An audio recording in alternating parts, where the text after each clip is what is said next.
Last, what persuaded me at least that I could trust the apostles is what it cost them to believe in Jesus.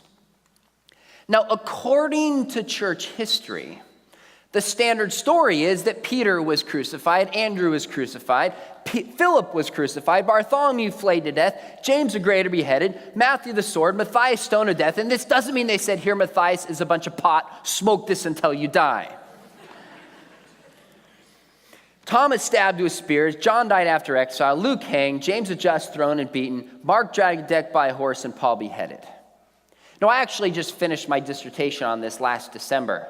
And I have a book coming out in about 3 weeks. I have carefully investigated these traditions, probably more than anybody else has. Some of these are late, like Bartholomew being flayed to death. The first that shows up in history is 500 AD. Now that's pretty late, and hard to know if it's history or legend. But here's what we do know. Some of these we can bank on with, I think, significant historical evidence. I think the story of Peter, I think both James, I think Paul. I think there's good evidence for Thomas, and there's some considerable evidence for Andrew. And some of those, we don't know if we're being honest historically. But here's what matters. If you read the beginning of Acts, the apostles believed because they said they had seen the risen Jesus. That's what convinced them to believe.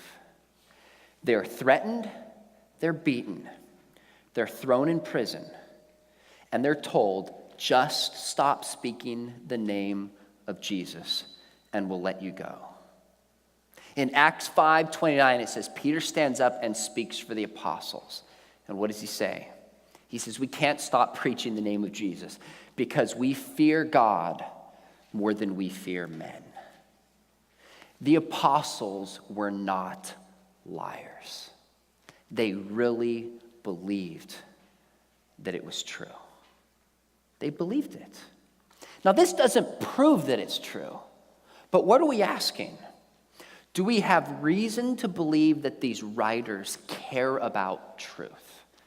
Are they sincere?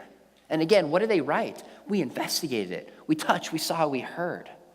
We were there, we saw this.